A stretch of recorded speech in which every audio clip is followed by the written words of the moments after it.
શું બનાવ્યું મમ્મી? દાળ પાલક બનાવ્યો. શાકે કહેવાય દાળે કહેવાય. પતલું બનાવી દો ને તો દાળ અને જાડું રાખો તો શાક. ઓહો, એકદમ હેલ્ધી અને ટેસ્ટી રોટલી ને ભાખરી હતી જેનાથી ખાવ એનાથી ખવાય. ખવાય. હા, મસ્ત બનાવ્યું હો, પણ આમ દેખાવમાં મસ્ત, સ્વાદમાં મસ્ત મસ્ત હશે. હોય એકદમ જોરદાર. મજા આવી જાય ખાવાની. હા, કેવી રીતે બનાવી દે? હેડ શીખવાડે તને હેડો. એનું આજે એકદમ અલગ જ દાળ પાલક બનાવવાનું. દાળ પાલક. પાલક સમારી લઈ લીધો અને અડધા કલાક પહેલા દાળ પલાળી દીધી હતી મગની.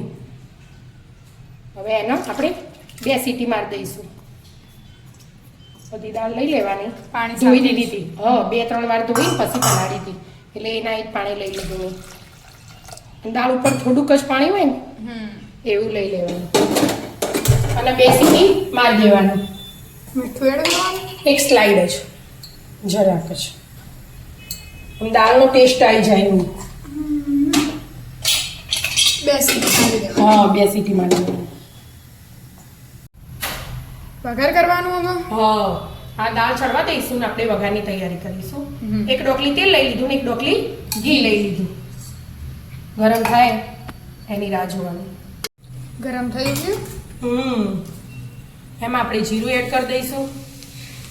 રહી એડ કરવી હોય તો કરાય, પણ હું રહી એડ નહીં કરતી. હે હિંગ એડ કરી દઈશું. લાલ મરચું લીધું એક અને લવિંગ મરી અને તજનો ટુકડો આટલું બધું એડ કરી દેવાનું વઘારનું છે. અને મીઠો લીમડો અને આ લસણ પહેલાં એડ કરી દેવાનું. ઝીણું ઝીણું સમારેલું. આપણે અમુક સમારેલું રાખ્યું હોય અને લસણ ચડવા દેવાનું થોડું. લસણ ચડી ગયું. હવે લીલા મરચાં નાખી દેવાના. અને આ શાક કો દાળ કો એકદમ મસ્ત લાગે, ટેસ્ટી. અને આ પાલક ધોઈને સમારીને એક જુડી લઈ લીધો મેં. બરાબર. 2 જણને જ ખાવાનું હોય એટલે મેં આજે થોડું બનાવવાનું શાક. તો શ્રાવણ મહિનો હતો એ રીતે તો વનું ખાઈને જતો રહેવાનું, તો ભીંડાનું શાક બનાવ્યું. હા, એટલા માટે. અને આ ધીમા ગેસે હવે ચડવા દઈશું આપણે. એમાં થોડો થઈ જશે. હા, પાલક ચડી રહ્યો. હા બેટા, જો પાલક ચડી ગયો હવે આમાં એક ટામેટું એડ કરીશું આપણે.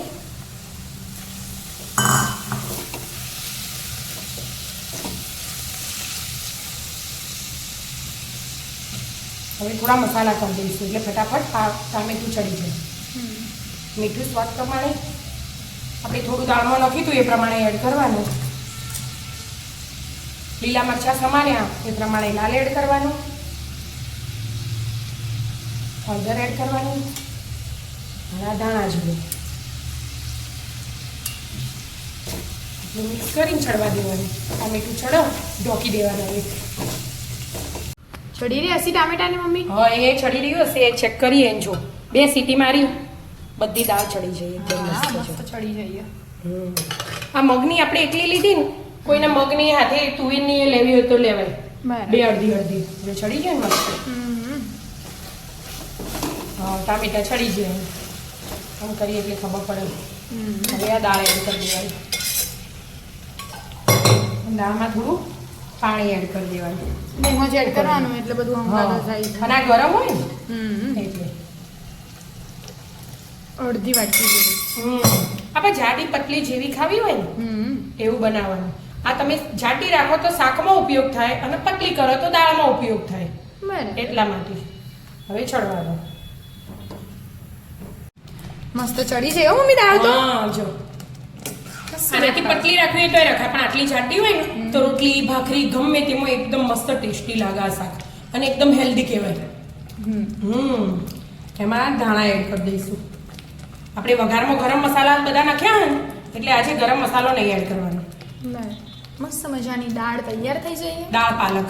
દાળ પાલક. ચમચીથી ભાખરીથી રોટલી હાથે ખાઈ બધા લેવાનું. હાથે બાજી રોટલા હાથે ભાવો રોટલી ભાખરી પરોઠા મસ્ત મજાની દાળ પાલક ખાવા આવી જાઓ મિત્રો. અમારા વિડીયો ગમતા હોય તો લાઈક શેર અને સબસ્ક્રાઇબ કરજો. રાધે રાધે.